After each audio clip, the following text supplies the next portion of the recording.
Bonjour à tous, nous sommes de retour ce matin sur Tonon Alpe Radio avec un tout nouveau numéro de Ma vie d'entrepreneur, le 8e épisode. Cette émission est sponsorisée par SEV France, le spécialiste des flux import-export à Thonon-les-Bains.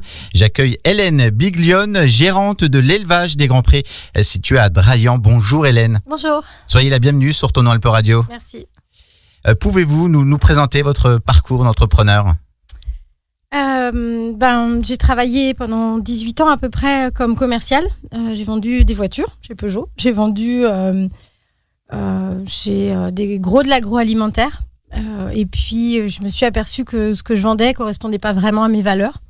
Donc, j'ai décidé d'apporter un peu plus de sens à ma vie et puis de mettre en place quelque chose qui serait cohérent. Et je trouve que les poules, j'en avais dans mon jardin. C'était un animal qui...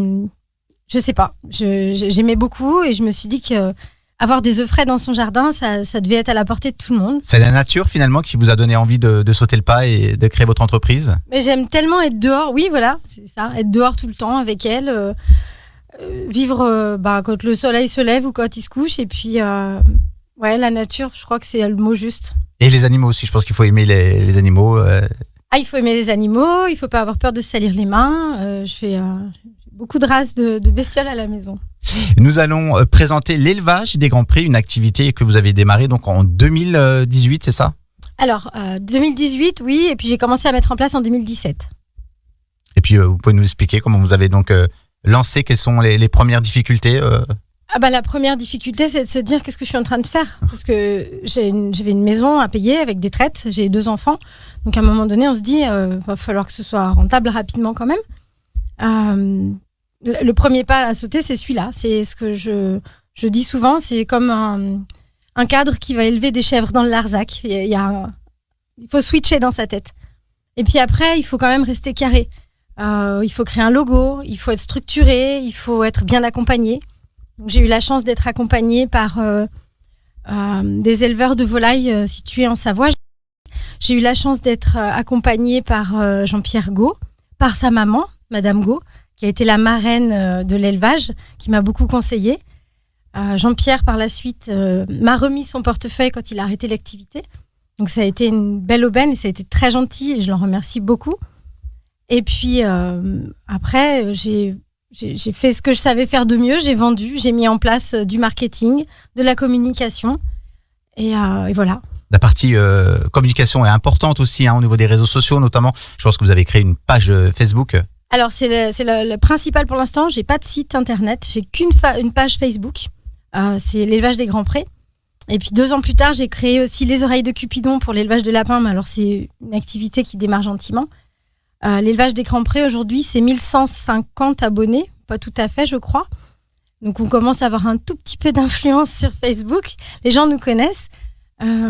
Oui, la page, c'est mon frère qui m'a aidé à la mettre en œuvre. Et bien sûr, on voit les poules dans leur milieu naturel. Vous voyez les poules dans mon jardin, vous voyez les poules quand elles naissent. Je fais souvent des petits films avec des poussins qui naissent. Alors, je suis honnête, je ne peux pas tout produire parce qu'on me demande beaucoup de choses. Donc, je produis énormément d'ornements. J'ai fait un petit peu de canard cette année pour m'amuser parce que j'avais une demande. Et quels sont vos clients au quotidien ? Alors, mes clients au quotidien, ça va être les familles, ça va être le particulier que je vais rencontrer sur les marchés. Après, ça va être les agriculteurs qui veulent continuer à faire de l'élevage. Donc là, on est sur des plus gros volumes en poulet à élever, en pintade, en oie, en canard. Alors cette année, c'est compliqué avec la grippe aviaire. On n'a pas de palmipèdes. Mais sinon, voilà, les poulets à élever, les gens adorent manger du poulet fermier. Et puis aussi, l'année dernière, j'ai mis en place des poulaillers dans des maisons d'accueil ou dans des structures d'accueil d'adultes handicapés. J'ai trouvé que c'était une expérience formidable. J'aimerais bien continuer. J'ai préparé une petite formation pour accompagner ces gens-là. Donc, en général, je ne fais pas que livrer des poules. Je les accompagne pendant 1 heure ou 2. On discute, on met en place le poulailler. Je leur explique ce qu'il faut faire, ce qu'il ne faut pas faire. Et puis, ils repartent avec un petit fascicule aussi pour un mémo. Vous avez démarré votre activité donc avant la crise sanitaire. Justement, comment vous avez vécu cette crise de la Covid ? Et puis, on parlait bien sûr de la grippe aviaire qui s'est combinée en même temps. Alors, le Covid, le premier confinement, ça a été quelque chose de plutôt positif dans notre métier parce que les gens ont pu se retrouver en famille, retrouver des valeurs, des bases de vie. arrêté un peu cette vie infernale de métro, boulot, dodo. Ils ont retrouvé aussi leur jardin, la valeur qu'il avait, et ils ont pris le temps de construire des poulaillers. Pour moi, ça a été formidable. Après, la grippe aviaire, c'est plutôt cette année où on est vraiment embêté. Enfin, embêté. En Haute-Savoie, on est tranquille, mais bon, j'espère rapidement que ça va se tasser et puis qu'on aura... Les poules vont bien, là? Tout va bien, les poussins? Tout va très, très bien. En Haute-Savoie, on est vraiment à l'abri, même en Rhône-Alpes, pour l'instant. C'est quoi une journée type à l'élevage des grands prés? Ça commence à quelle heure pour vous? Tôt, je suppose? Alors, ça commence très tôt. Quand je vais faire un marché, je pars vers 6 heures. En général, je me lève vers 5 heures. La remorque est prête, les volailles sont dedans. Donc, je les ai préparées la veille. J'arrête le marché vers midi, parce que j'ai pas le droit de transporter des animaux plus de 8 heures. Je rentre vite à la maison. Il faut libérer tout le monde, donner à manger, à boire, préparer pour le lendemain. Et puis, accessoirement, je suis en garde alternée. Il faut aussi que je pense à nourrir mes enfants. Donc, il faut être courageuse, je suppose, pour avoir une activité comme ça. Le courage, c'est de se lever le matin pour aller faire un travail qui nous plaît pas. Ça, c'est du courage. Moi, je suis super heureuse de faire ce que je fais. Alors oui, c'est des heures. Oui, c'est physique. Mais c'est pas du courage, c'est du plaisir. Vous développez votre activité également sur des marchés locaux pour nos auditeurs qui nous écoutent. Quelles sont les prochaines dates pour vos marchés? Aujourd'hui, nous sommes le lundi 18 avril. Alors, je suis tous les samedis matins au marché du Liot. Donc là, il y a une vraie tradition volaillère qui s'est instaurée. Maintenant, les gens viennent sans même passer commande, ce qui est un peu risqué parce qu'en général, il vaut mieux précommander. Je suis un dimanche sur 2 pour l'instant sur Abondance et Douvaine, récemment. Et je suis le mardi matin sur Bouège. Ensuite, j'ai des points de vente. Le lundi, je vais à Morzine. Ensuite, je file sur... Après, le mercredi, c'est off. C'est ma journée pour les enfants, quand je fais pas de la radio. Le jeudi, je vais à... le vendredi, je suis aux achats. Et puis après, ça recommence. Et c'est 6 jours sur 7 jusqu'au mois d'octobre-novembre. Ensuite, on a des foires. Toutes les foires où je suis acceptée. Là, le 23 avril, on a View en Sala. Et le 24, dimanche, on a devant le magasin une petite vente directe d'animaux qu'on fait depuis 3 ans maintenant et qui marche plutôt bien. Donc bien sûr, pour les auditeurs, vous retrouvez toutes les infos directement sur votre page Facebook. Voilà.